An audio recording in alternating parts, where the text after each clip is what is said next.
আল্লাহ তুমি আমার গুনাহগার উম্মতকে বাঁচাও। বিশ্বনবী পাগলের মতো একবার হাউজে কাউসারে যাবেন, একবার সিরাতে যাবেন, একবার পুলসিরাতের দিকে, একবার হাউজে কাউসারের দিকে পাগলের মতো দৌড়াতে থাকবেন। তার কোনো গুনাহগার উম্মত যাতে জাহান্নামে ঢুকে না যায়, সেদিন কেউ সুপারিশ করতে পারবে না বিশ্বনবী ছাড়া। কিয়ামতের ময়দানে ওই বিভীষিকাময় সময়ে মুসিবতের কালে মানুষগুলো পাগল হয়ে বিশ্বনবীকে খুঁজতে আরম্ভ করবে। সবাই মিলে বিশ্বনবীর কাছে যেয়ে বলবে, ইয়া রাহমাতাল লিল আলামিন, ইয়া খাতামান নবীন, রাহমাতাল লিল আলামিন। দেখেন আমাদের কি অবস্থা, কি কঠিন বিপদে আমরা আছি, দাঁড়াতে পারি না, সূর্যের আলোতে ঘেমে হয়রান। আজকে কেউ সুপারিশ করতে পারবে না। সব নবীরা অপারগতা স্বীকার করেছে, তারা বলেছে আপনি ছাড়া কেউ নাকি আল্লাহর সামনে দাঁড়াতে পারবেন না, আপনি একটু সুপারিশ করেন। বিশ্বনবী বলবেন, আসো আসো, আজকের দিনে আমি ছাড়া আল্লাহর সামনে কেউ দাঁড়াতে পারবে না। বিশ্বনবী মাকামে মাহমুদে যে আল্লাহু আকবার বলে সিজদায় লুটিয়ে পড়বেন, আল্লাহ রাব্বুল আলামিন বিশ্বনবীকে এমন কিছু চমৎকার শব্দ শিখাবেন, ওই শব্দগুলো দিয়ে আল্লাহর প্রশংসা করে বিশ্বনবী কাঁদতে আরম্ভ করবেন। বিশ্বনবী এমন ভাবে অজর দ্বারায় সিজদায় লুটিয়ে পড়ে কাঁদবেন, রব্বুল আলামিনের রহমতের দরিয়ায় জোশ লেগে যাবে। রব্বুল আলামিন এই দৃশ্য থেকে সহ্য করতে পারবেন না। রব্বুল আলামিন বলবেন, ইয়া মুহাম্মদ ইরফা রাসাক, ও নবী আপনি মাথা তোলেন, মাথা তোলেন, আপনার কান্না আমি সহ্য করতে পারি না। নবী আপনি মাথা তোলেন, সাল তুতা, আজকে আপনি যা চাবেন তাই দেব। নবী আপনি সিজদা থেকে মাথা তুলেন, সাল তুতা, যা চাবেন তাই দেব। ওয়াশফা তুশাফা, যার জন্য সুপারিশ করবেন তার সুপারিশ কবুল করে নেব। বিশ্বনবী এবার মাথা তুলবেন। যে বিভীষিকাময় সময়ে প্রত্যেক নবী বলেছেন আমি পারবো না, প্রত্যেক নবী বলেছেন নফসি নফসি, আমার কি হবে আমি জানি না, আল্লাহ আমারে বাঁচাও। প্রতিটি নবী বলবে নফসি নফসি, আল্লাহ তুমি আমারে বাঁচাও, আমারে বাঁচাও। বিশ্বনবী মাথা তুলবেন, তুলে বলবেন রব্বি হাবলি উম্মতি, আল্লাহ তুমি আমার গুনাহগার উম্মতকে বাঁচাও। এই দুনিয়ার বুকে রব্বুল আলামিন সব নবীকে একটা করে দাওয়া মুস্তাজাবা দিয়েছেন, মানে যে দোয়া করলে কবুল হয়ে যায় সাথে সাথেই। দাও বিহা, দুনিয়ার সব নবীরা ওই দোয়াটা দুনিয়ায় করে ফেলেছে। সব নবীকে আল্লাহ একটা করে দোয়া দিয়েছে, নবী দোয়া করলেই কবুল। সব নবীরা ওই দোয়া করে ফেলেছে দুনিয়াতে। বিশ্বনবী বলেন আমি করি নাই। ওয়া ইন্নী আখতাবিউ দাওয়াতি শাফাআতান লি উম্মতি ইয়াউমাল কিয়ামাহ, আমার ওই স্পেশাল দোয়াটা আমি দুনিয়ার বুকে কঠিন বিপদে পড়েও কোনোদিন করি নাই। আমি আমার স্পেশাল দোয়াটা কিয়ামতের দিন আমার গুনাহগার উম্মতকে সুপারিশের জন্য রেখে দিয়েছি। আল্লাহ বলবেন নবী ইরফা রাসাক, মাথা তোলেন, আর কাটবেন না। বিশ্বনবী মাথা তুলবেন, আল্লাহ বলবেন সাল তুতা, আপনি যা চাবেন তাই দেব। ওয়াশফা তুশাফা, সুপারিশ করেন, সুপারিশ কবুল করব। বিশ্বনবী বলবেন আল্লাহ ওই স্পেশাল দোয়াটা দুনিয়াতে করি নাই, আজকে আমি তোমার দরবারে দাঁড়িয়ে কিয়ামতের দিন ওই দোয়াটা করছি। আল্লাহ আমার যে উম্মতের হৃদয়ে যাররা পরিমাণ ঈমান আছে, আমার একটা উম্মতকেও তুমি জাহান্নামে ঢোকাতে পারবা না। বিশ্বনবী পাগলের মতো একবার হাউজে কাউসারে যাবেন, একবার সিরাতে যাবেন, একবার পুলসিরাতের দিকে, একবার হাউজে কাউসারের দিকে পাগলের মতো দৌড়াতে থাকবেন। তার কোনো গুনাহগার উম্মত যাতে জাহান্নামে ঢুকে না যায়, সেদিন কেউ সুপারিশ করতে পারবে না বিশ্বনবী ছাড়া। এজন্য 5 নম্বরে আল্লাহ বললেন মান যাল্লাযী ইয়াশফাউ ইনদাহু ইল্লা বিইযনিহি, কার সাহস আছে, কার এত বড় বুকের পাটা কিয়ামতের কঠিন দিন আল্লাহর সামনে দাঁড়িয়ে সুপারিশ করবে? কারো ক্ষমতা নেই, কারো ক্ষমতা নাই। বিশ্বনবী সেদিন সিজদায় পড়ে উম্মতের জন্য কাঁদবেন, সবাই কাঁদবে নফসি নফসি, আল্লাহ আমারে বাঁচাও, আল্লাহ আমারে বাঁচাও। বিশ্বনবী বলবেন উম্মতি উম্মতি, বিশ্বনবী আমার জন্য কাঁদবেন, আপনার জন্য কাঁদবেন, আমাদের জন্য সেদিন কেঁদে কেঁদে জাহান্নামের দরজায় দাঁড়িয়ে আমাদেরকে টেনে টেনে জান্নাতে ঢুকাবেন। এজন্য এই বিশ্বনবীর ভালোবাসা যেন আমাদের হৃদয়ে ভরপুর থাকে। আমার ভাইয়েরা, প্রতি শুক্রবার বিশ্বনবীর উপরে বেশি বেশি যেন আমরা দুরূদ পড়ি। আমরা যখন বিশ্বনবীর সালাম দেই, দুরূদ পড়ি, একদল স্পেশাল ফেরেশতা আছে যারা বিশ্বনবীর দুরূদটা নিয়ে সরাসরি বিশ্বনবীর রওজায় যায়, যে বলে অমুকের বেটা অমুক আপনারে সালাম দিয়েছে। বিশ্বনবী নিজ কবরের থেকে নিজেই সালামের উত্তর দেয়। বিশ্বনবীর ভালোবাসা যেন আমাদের হৃদয়ে থাকে, বিশ্বনবীর সুন্নাহ দিয়ে যেন আমাদের জীবনটাকে সাজাই করা যাবে ইনশাআল্লাহ। বিশ্বনবীর ভালোবাসা ছাড়া কেউ জান্নাতে ঢুকতে পারবে। বিশ্বনবীর পক্ষে আমরা বলব, বিশ্বনবীর পক্ষে আমরা লিখব, বিশ্বনবীর জন্য আমরা আমাদের কলিজার রক্ত বিলিয়ে দিব, ঠিক কিনা বলেন? সেদিন বিশ্বনবী ছাড়া কেউ সুপারিশ করতে পারবে না। 5 নম্বর আল্লাহ বললেন, মান দাল্লাযী ইয়াশফাউ ইনদাহু ইল্লা বিইذনি, কে আছে সুপারিশ করবে আল্লাহর সামনে? আর আপনি আপনার বাবার দরবারে যে সেজদা দেন, হ্যাঁ? ইব্রাহিম আলাইহিস সালাম থারথার করে কাঁপবে আর বলবে নাফসি নাফসি, আল্লাহ আমারে বাঁচাও। মুসা আলাইহিস সালাম থারথার করে কাঁপবে, আল্লাহ নাফসি নাফসি, আমারে বাঁচাও। আর আপনি পীরের দরবারে যে সেজদা দেন, কোথায় আছেন আপনি? খবরদার, কেউ বাঁচাতে পারবে না।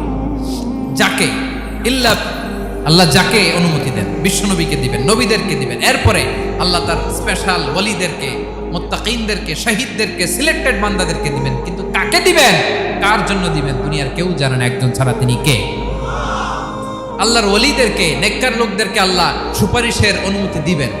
কিন্তু আপনি যারে মানেন, যার পায়ে সেজদায় লুটিয়ে পড়ে থাকেন, তারে যে আল্লাহ দিবেন, এটার কোনো গ্যারান্টি আছে? কথা বলেন। এজন্য জপতে হবে একজনের নাম, আওয়াজ করে বলুন, তিনি কে? আয়াতুল কুরসির 5 নাম্বার কথা হচ্ছে, সেদিন কেউ কারো উপকারে আসবে না, সুপারিশ করার সুযোগ পাবে না, আল্লাহ যাকে অনুমতি দেয় তিনি ছাড়া। আল্লাহ যদি কাউকে দয়া করে অনুমতি দেয় তাহলে করতে পারবে, তাহলে পারবে। সেই কিয়ামতের দিনটা বড্ড ভয়ঙ্কর, কেউ সুপারিশ করার সাহস পাবে না।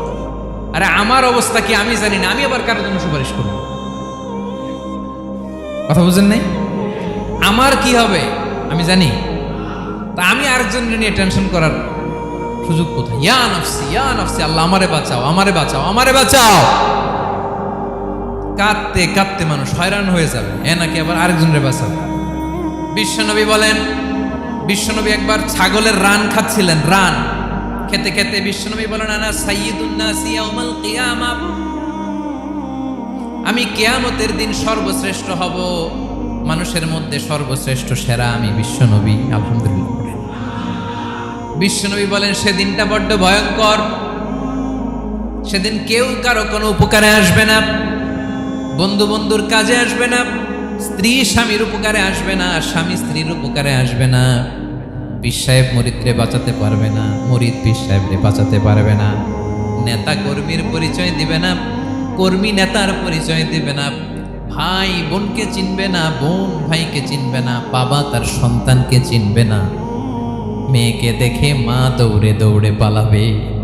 বড্ড ভয়ঙ্কর দিন।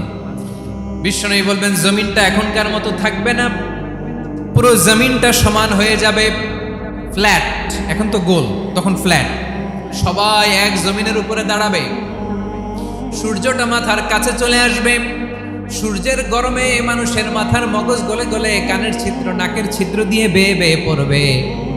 আহ, সবাই হয়রান, পেরেশান, ক্লান্ত শ্রান্ত।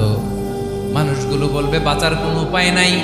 50,000 বছর মানুষ এরকম দৌড়াবে, চিৎকার করবে, কাঁদবে, বাঁচার কোনো উপায় নাই। সবাই বলবে, আহ, আল্লাহ যদি বিচারটা শুরু করতো, যা হবার হবে, আগে বিচার শুরু করতো। বিচারই শুরু হয় না, বিচার শুরু হইতেই 50,000 বছর। আল্লাহ, 50,000 বছর, 5,000, 15,000 না, 50,000 বছরের এরকম যাবে।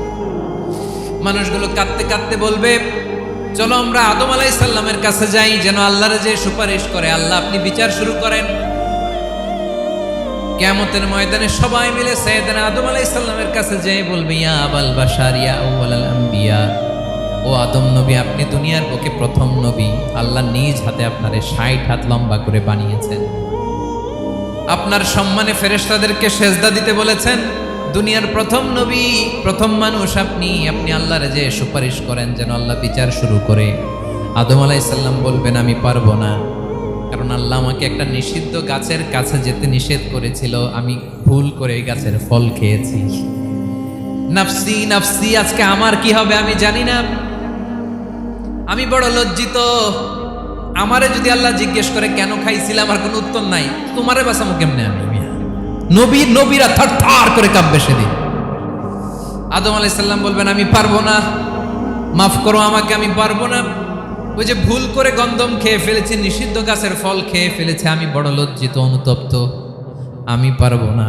আজকে আল্লাহ এত রাগান্বিত হয়েছে, আগে কখনো আল্লাহ এত রাগান্বিত হয় নাই, ভবিষ্যতে আল্লাহ কখনো এত রাগান্বিত হবে না। আমি পারবো না। এক কাজ করো, তোমরা নূহ আলাইহিস সালামের কাছে যাও। কোন নবী? লোকেরা এবার পাগলের মতো দৌড়াতে দৌড়াতে আল্লাহর নবী নূহ আলাইহিস সালামের কাছে যেয়ে বলবে ইয়া নবী আল্লাহ নূহ, আনতা আউয়ালুর রুসুলি ফিল আরদ, আপনি জমিনে প্রথম রাসূল। আদম আলাইহিস সালাম নবী ছিলেন, রাসূল ছিলেন না। এই দুনিয়ার বুকে প্রথম রাসূল ছিলেন আল্লাহর নবী নূহ আলাইহিস সালাম। সবাই বলবে ও নবী আল্লাহ নূহ, রাসূল আল্লাহ নূহ, আল্লাহ আপনাকে আবদান শাকুরা, শুকরগুজার বান্দা বলে কোরআনে বলেছে। কোরআনে নূহ আলাইহিস সালামের নামেও সূরা আছে না নাই? আপনি আল্লাহর প্রিয় বান্দা, প্রিয় রাসূল। দেখেন আমাদের কি দশা, ঘামতে ঘামতে শেষ। জমিনটা তামার জমিন, সূর্যটা মাথার কাছে, কি করবো আর পারি না, ঘামতে ঘামতে আর কত ঘামবো, কত দাঁড়িয়ে থাকবো। আল্লাহরে যে বলেন বিচার যেন শুরু করে। নূহ আলাইহিস সালাম বলবেন আমিও পারবো না, আমিও পারবো না। আমি আমার ছেলের জন্য এক কথা বলে ভুল করে ফেলছি।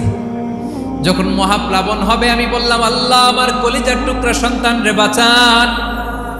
আল্লাহ বললেন ও নূহ, সে তোমার সন্তান না, কারণ সে ঈমান আনে নাই, সে পাহাড়ের উপর দাঁড়িয়েছে, দেখি কেমনে সে বাঁচে। ওই যে আমি একটা না বুঝে আবদার করেছি, আল্লাহ আমার উপর রেগে গিয়েছিলেন। আজকে আল্লাহ ওই ব্যাপারে যদি আমারে প্রশ্ন করে, আমার কোনো জবাব নাই, আমি পারবো না, মাফ করো। তোমরা সবাই মিলে আল্লাহর খালিল ইব্রাহিম আলাইহিস সালামের কাছে যাও। লোকগুলো পাগলের মতো খুঁজতে আরম্ভ করবে, অযুত লক্ষ নিযুত কোটি মানুষের ভিড়ে আল্লাহর খালিল ইব্রাহিমকে যে বলবে ইয়া খালিলুল্লাহ, ও আল্লাহর খালিল, আল্লাহ আপনাকে বড্ড ভালোবেসেছেন, আপনি কাবা বানিয়েছেন, আল্লাহ আপনাকে বড্ড পছন্দ করেন। দেখেন আমাদের কি অবস্থা। আপনি যে আল্লাহর কাছে সুপারিশ করেন যেন আল্লাহ আজকে বিচার শুরু করে। আল্লাহর নবী ইব্রাহিম বলবেন আমিও পারবো না, আমি আমার জীবদ্দশায় 3টা মিথ্যা বলেছি। কয়টা? আসলে মিথ্যা না, একটু টুইস্ট করে কৌশল করে কথা বলেছিলেন, ওইটাকে হাদিসে মিথ্যা বলা হয়েছে। আমি জীবনে 3টা মিথ্যা বলেছি, জীবন বাঁচানোর তাগিদে কৌশল করে 3টা কথা বলেছি। আজকের এই কঠিন ময়দানে আল্লাহ যদি ওই 3টা কথার ব্যাপারে জিজ্ঞেস করে, লজ্জায় আমি মাথা দেখাতে পারবো না, আমিও পারবো না, আমিও পারবো না। আজকে আল্লাহ এত রেগে আছে, আগে কখনো এত রাগে নাই, পরেও রাখবে না। তোমরা সবাই মিলে বনি ইসরাইলের নবী মূসা আলাইহিস সালামের কাছে যাও। সবাই এবার যাবে মূসা আলাইহিস সালামের কাছে, যেয়ে বলবে ইয়া নবী আল্লাহ মূসা, আপনি ছিলেন কালিমুল্লাহ, আল্লাহর সাথে সরাসরি কথা বলতেন। রব্বুল আলামিন আপনাকে তাওরাত কিতাব দিয়েছেন, আপনি যে একটু সুপারিশ করেন। আল্লাহর নবী মূসা বলবেন মাফ করো, আমিও পারবো না, আমি দুনিয়ার বুকে ভুল করে একটা মানুষকে মেরে ফেলেছি। আমি মারছিলাম আদব শিক্ষা দেওয়ার জন্য এক থাপ্পড়, এই থাপ্পড়ে যে ওই লোক মরেই যাবে আমি জানতাম না। আজকে আল্লাহ যদি জিজ্ঞেস করে কেন মারলা, জবাব আছে? ওই লজ্জায় আমি অনুতপ্ত, আমি পারবো না, আমার এই কথা বলো না। আজকে আল্লাহ বড্ড রেগে আছে, আমি পারবো না। তোমরা আল্লাহর নবী ঈসা আলাইহিস সালামের কাছে যাও। কিয়ামতের ময়দানে মানুষগুলো পাগল পাড়া হয়ে আল্লাহর নবী ঈসা আলাইহিস সালামের কাছে যাবে, যে বলবে নবী ঈসা আপনি রূহুল্লাহ, বাবা ছাড়া আল্লাহ আপনাকে বানিয়েছেন, ইনজিল কিতাব দিয়েছেন, মৃত মানুষকে আপনি জীবিত করতে পারতেন। আজকের এই কঠিন বিপদের দিনে আপনি আমাদের সাহায্য করেন। আল্লাহর কাছে যে বলেন যেন বিচার শুরু করে। ঈসা আলাইহিস সালাম বলবেন আমিও পারবো না, ইন্নী উবিদতু মিন দুনিল্লাহ, আমার উম্মত খ্রিস্টানেরা আল্লাহরে বাদ দিয়ে আমি ঈসার ইবাদত করেছে। আমার মা ম্যারি আর আমাকে ডাকতো জেসাস ক্রাইস্ট, আমার ইবাদত করেছে, যদিও আমি আমার ইবাদত করতে বলি না। ঈসা আলাইহিস সালামও ইবাদত করতে বলেছেন একজনের, তিনি কে?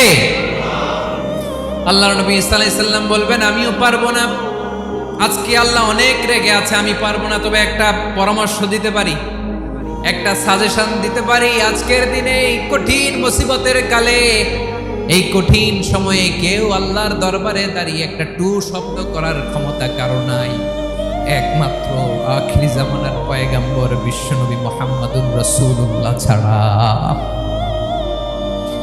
মানুষগুলো এবার আগুনের মধ্যে পানি দিলে যেমনি আগুন নিভে যায়, দাউ দাউ করা হৃদয়ে জ্বলন্ত আগুন তাদের ঠান্ডা হবে।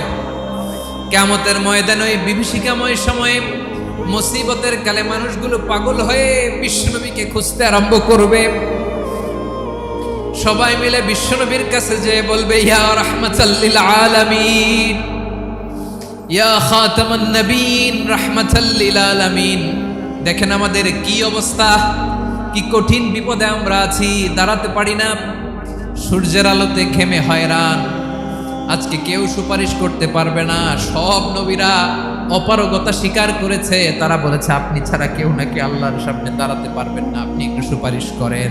বিশ্বনবী বলবেন আসো আসো, আজকের দিনে আমি ছাড়া আল্লাহর সামনে কেউ দাঁড়াতে পারবে না। বিশ্বনবী বলবেন আল্লাহ, ওই স্পেশাল দোয়াটা দুনিয়াতে করি নাই, আজকে আমি তোমার দরবারে দাঁড়িয়ে কিয়ামতের দিন ওই দোয়াটা করছি। আল্লাহ, আমার যে উম্মতের হৃদয়ে যাররা পরিমাণ ঈমান আছে, আমার একটা উম্মতকেও তুমি জাহান্নামে ঢোকাতে পারবা না।